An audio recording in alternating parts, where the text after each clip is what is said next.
Buenos días, continuamos con los videos de parasitología.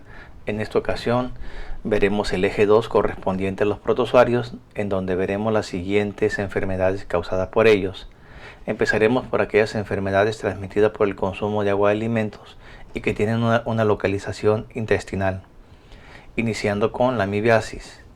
La entomobiosis es la infección causada por Entamoeba histolítica, la cual es responsable de la disentería y el absceso hepático amibiano principalmente. Esta amiba generalmente vive en el intestino grueso, pero tiene la capacidad de atravesar el intestino y diseminarse a prácticamente cualquier tejido del cuerpo, con predilección hacia hígado, pulmones y cerebro. Hace un siglo se observó que algunos individuos tenían amibas, sin embargo no presentaban nunca los síntomas, de tal manera que surgieron algunas teorías, como por ejemplo que existía un conjunto de especies muy parecidas entre sí, pero que algunas eran patógenas y otras eran comensales. Otros propusieron que solamente había una especie, pero que en ciertas condiciones era patógena y en ciertas condiciones no lo era. Posteriormente Brum propuso que eran solamente dos especies diferentes, una patógena y otra no patógena. A la patógena le llamó histolítica y a la no patógena Entamoeba dispar. Entre ellas eran morfológicamente indistinguibles. Con el tiempo se encontró que en efecto esa teoría de Brum era la correcta. Los estudios de biología molecular así lo demostraron, y hoy cuando encontramos en una muestra de heces quistes que corresponden a esta especie, si no tenemos ninguna evidencia para saber si es histolítica o es dispar, el reporte debe de contener el nombre Entamoeba histolítica diagonal dispar para dar un diagnóstico preciso. En el caso de la taxonomía, recordemos que les había comentado que deben de buscarla en la página del NCBI, en la sección de taxonomía. Es fácil, solamente hay que ponerle el nombre del parásito, en este caso Entamoeba histolítica, darle enter, y este cuadro es el que se va a desplegar, en el cual tenemos el nombre actual del parásito. Por supuesto, en este caso coincide con el que pusimos, Entamoeba histolítica, y en la parte de abajo tenemos el linaje completo que corresponde a todo esto: al clado, al filo, al orden, la familia, al género y finalmente a la especie. Eso es para que ustedes lo hagan en casa si desean practicar. Con respecto a la epidemiología, podemos decir que esta parasitosis es la tercera más importante en cuanto al número de muertes anuales en el mundo, con más de 100 decesos, siendo solamente superada por el paludismo y la esquistosomiasis. La prevalencia de la amibiasis es muy grande, se calcula que es de 500 millones, y la incidencia anual, es decir, el número de casos nuevos por año, supera los 50 millones. Recordemos que la mayoría de los casos serán por Entamoeba dispar. Aún así, es un serio problema de salud pública. En México la prevalencia es superior a los 200.000 casos anuales, por eso sigue siendo un problema de salud. La morfología del parásito consiste en dos estadios, el de trofozoito y el de quiste. En el caso del trofozoito, este habita en el intestino del humano y se reproduce por bipartición a gran velocidad, y por lo tanto es el responsable de la enfermedad. No tiene forma definida, es decir, es pleomórfico. De ahí viene el nombre de amiba. Tiene unos 30 o 40 micrómetros de longitud. Es una célula grande, la cual se desplaza por pseudópodos con movimientos rápidos y digitiformes. En el caso del endoplasma, que es esa estructura que vemos granular y contiene los organelos de la célula, y la parte exterior, que se llama ectoplasma, que es hialina y transparente, es la responsable de la formación de los pseudópodos. Los trofozoitos se pueden observar solamente en heces recientemente emitidas cuando el paciente presenta diarrea. En esta imagen vemos una preparación fresca de trofozoitos, y como no podemos distinguir si es de histolítica o de dispar, deberían de reportarse como histolítica diagonal dispar, a menos que en la preparación encontremos trofozoitos que contengan eritrocitos. Aquí podemos decir que se trata de Entamoeba histolítica porque es la amiba patógena, a diferencia de dispar, que es no patógena. Así que la eritrofagocitosis es el único elemento morfológico que nos permite distinguir entre estas especies. Aquí vemos una micrografía electrónica de un trofozoito de Entamoeba. En el caso del quiste, esta es la forma madura, responsable de la transmisión. es esférico, de unos 20 micrómetros, tetranucleado cuando está maduro. Tiene una pared gruesa, quitinosa, que es la que le proporciona la resistencia al medio ambiente. Posee cuerpos cromatoidales y pueden encontrarse en heces recientes o no recientes, principalmente las no recientes. Para distinguir la especie de Entamoeba, entre las especies de Entamoeba, lo más importante son las características nucleares. En el caso de Entamoeba histolítica o dispar, las características más importantes son las siguientes tres. Poseen una cromatina condensada uniformemente distribuida por debajo de la membrana nuclear. El endosoma o cariosoma es de localización central y es pequeño. Y por último, poseen fibras acromáticas irregularmente distribuidas en el interior del núcleo.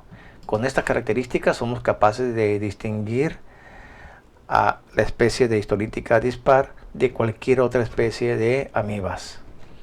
En esta imagen vemos un coproparasitoscópico teñido con Lugol, en donde se observa un núcleo refringente, un quiste refringente, y en su interior alcanzamos a observar un núcleo con las características ya mencionadas. Una micrografía electrónica de barrido para que vean la cubierta resistente de estos quistes que le permiten la sobrevida en el medio ambiente por mucho tiempo. El ciclo de vida del parásito es muy simple. Inicia con un individuo y consume los quistes maduros de Entamoeba histolítica a través de agua y alimentos contaminados con heces de otro paciente. Cuando el quiste llega al estómago, la cubierta quitinosa se reblandece y en el intestino delgado se libera el trofozoito. Aquí tenemos la imagen de la esquistación. Esos trofozoitos se empiezan a multiplicar una y otra vez por fisión binaria en un ciclo que nunca para, pero eventualmente algunos trofozoitos dejan de multiplicarse para convertirse en quistes, los cuales van a ir madurando poco a poco hasta tener 4 núcleos, y es cuando son expulsados a través de las heces hacia el medio ambiente, en donde van a contaminar agua y alimentos que otro individuo consumirá. Sin embargo, en el caso de Entamoeba histolítica, que es una amiba patógena, tiene la capacidad de poder invadir a través de la pared del intestino, específicamente del intestino grueso, rompe esa pared y puede diseminarse hacia hígado, pulmones, cerebro o cualquier otra parte del cuerpo, en donde causará daños tisulares en forma de abscesos. La transmisión entonces es a través de la ruta fecal oral, por el consumo de aguas y bebidas contaminadas con quistes. Estos quistes en el medio ambiente son muy resistentes y pueden vivir inclusive varios meses. La otra forma de transmisión es el contacto directo. En esta ocasión, la fase infectante es el trofozoito. Y son casos muy particulares, como por ejemplo la amibiasis mucocutánea. En el caso de una contaminación al realizar el coito per annus, o bien cuando en un bebé que tiene pañal no se le limpia de forma rápida, los trofozoitos presentes en las heces pueden llegar a dañar la región perianal.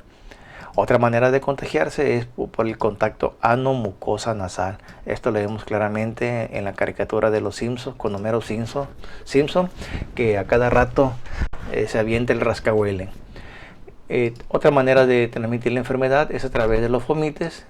Recuerden que son objetos inanimados que han sido contaminados con los quistes, o por transmisores biológicos como las cucarachas y las moscas, que de manera inadvertida acarrean heces con quistes hacia los alimentos y la cocina.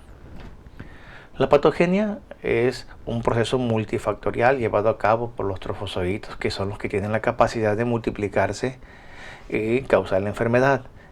Son tan poderosos que el nombre Entamoeba histolítica hace referencia a su propiedad de colonizar cualquier tejido y lisarlo, de ahí el nombre histolítica.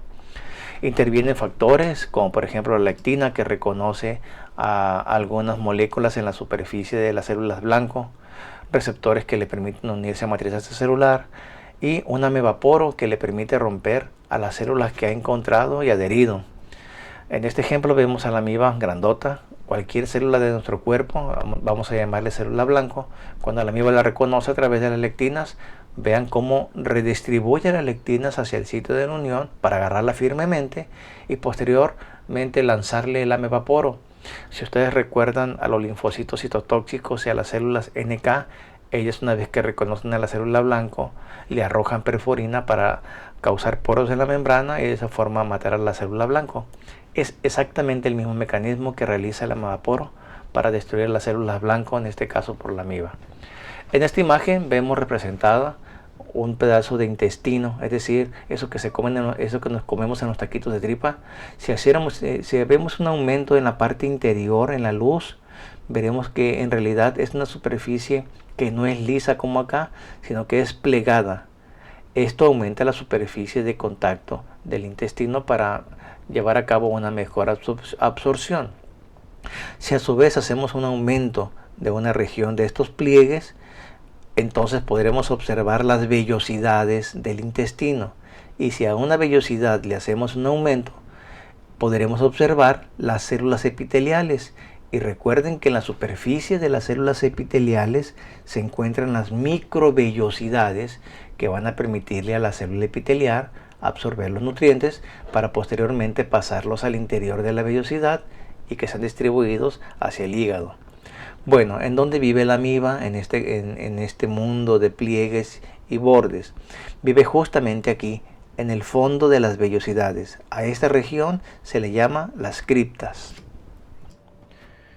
Y una vez localizadas en las criptas intestinales, la amiba tiene la ocasión de entrar en contacto con el moco, el cual disolverá y posteriormente entrará en contacto con las células epiteliales y las células de defensa, las cuales desafortunadamente tendrán el mismo destino que cualquier célula blanco que se le ponga enfrente, su lisis. Esto explica el cuadro clínico. Durante la fase sintomática, la amiba vive de manera libre en la luz del intestino, alimentándose de bacterias y de restos de alimento. Sin embargo, si el paciente no recibe un tratamiento, la amiba puede tener la oportunidad de invadir, causando incluso la muerte del paciente. El cuadro clínico más común de los pacientes con amibiasis es sin duda la presencia de dolor abdominal, disentería y anemia. Y en ocasiones puede haber complicaciones como la inflamación y la ulceración del colon, derivado de una necrosis y de una perforación del mismo, ocasionando un cuadro clínico que se llama megacolon tóxico. También puede haber una peritonitis derivado de infecciones bacterianas que pueden llevar a la muerte del paciente por sepsis, o bien la amiba puede dejar el intestino para invadir lugares distantes como hígado, pulmones, el cerebro o cualquier otro sitio. Pero en esta ocasión la lesión será llamada absceso, es decir, la destrucción del tejido con formación de pus. En este caso vemos la clasificación de la amibiasis intestinal en aguda y en crónica, dependiendo de la duración de los síntomas. Se le llama aguda cuando dura 1 o 2 semanas y crónica cuando dura meses. En la fase aguda, en las heces encontramos abundantes trofozoitos, pero también quistes, mientras que en la fase crónica, la forma predominante del parásito son los quistes. En la fase aguda, los síntomas son los clásicos: la disentería, el pujo, tenesmo, flatulencia y malestares generales. Y en la crónica hay una fase, hay un periodo de diarrea y posteriormente le sigue un periodo de estreñimiento o de normalidad, y esto se alterna de manera consecutiva varias veces durante meses. Esto por supuesto no es deseable porque pueden ocurrir las consecuencias graves de la enfermedad como el megacolon, ameboma o bien invasión a otros órganos y tejidos. Vean aquí cómo se mira la entrada de los trofozoitos en el colon. Cada uno de estos sitios representa una ulceración con las consecuencias que puede tener hasta llegar al megacolon tóxico. En esta imagen observamos la hepatomegalia de un paciente que tiene absceso hepático amibiano. Hay fiebre, dolor, leucocitosis con neutrofilia, y en patología podemos observar la lesión del absceso hepático que ocasionó a los trofozoitos en este paciente. Prácticamente se destruye el hígado. En la fase mucocutánea, los trofozoitos van a dañar la piel del paciente, principalmente en la región perianal, porque es la parte donde entra en contacto con heces. Y allí se produce una lesión con bordes definidos, hay un exudado sanguinolento y las lesiones son muy dolorosas y difíciles de tratar. otra manifestación de la amibiasis mucocutánea. El diagnóstico principalmente es mediante el coproparasitoscópico. La muestra, por supuesto, son heces y no es específico para distinguir entre entamoeba dispar o histolítica, a menos que se encuentre trofozoitos que contengan eritrocitos, es decir, eritrofagia. El resto de la metodología son específicos para distinguir entre histolítica y dispar, pero son de alguna manera más costosos. Para la amibiasis intestinal aguda tenemos entonces que podemos tomar las heces y examinarlas en fresco. A eso se le llama amiba en fresco. Para la crónica podemos hacer un coproparasitoscópico teñido con Lugol, de preferencia con concentración y que sea seriado. Para el caso del absceso hepático se buscan trofozoitos en el contenido del líquido del absceso, y para la mucocutánea se toma una muestra del borde de la lesión para analizarla de manera directa en busca de trofozoitos. Aquí tenemos una imagen de heces a través del estudio del coproparasitoscópico teñido con Lugol, en donde vemos claramente un trofozoito refringente con 3 núcleos en este plano de la imagen que tienen las características de entamoeba histolítica dispar. El tratamiento, siempre recuerden que hay que ver los libros de referencia que ya tienen ustedes a su alcance, y básicamente la estrella del tratamiento es el metronidazol, pero cualquiera de estos funciona bien para tratar la amibiasis. Si el daño es extraintestinal, se debe de hacer una intervención quirúrgica, como por ejemplo en el caso del megacolon tóxico y de la apendicitis amibiana.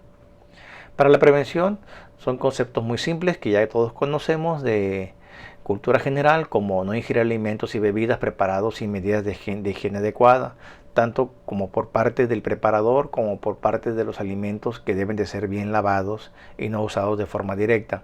Lavarse las manos antes de comer y después de ir al baño, evitar el fecalismo al aire libre, uso de letrinas y drenaje, entre otras. Y bueno, esto sería todo por la clase de hoy de amibiasis. Que tengan buen día.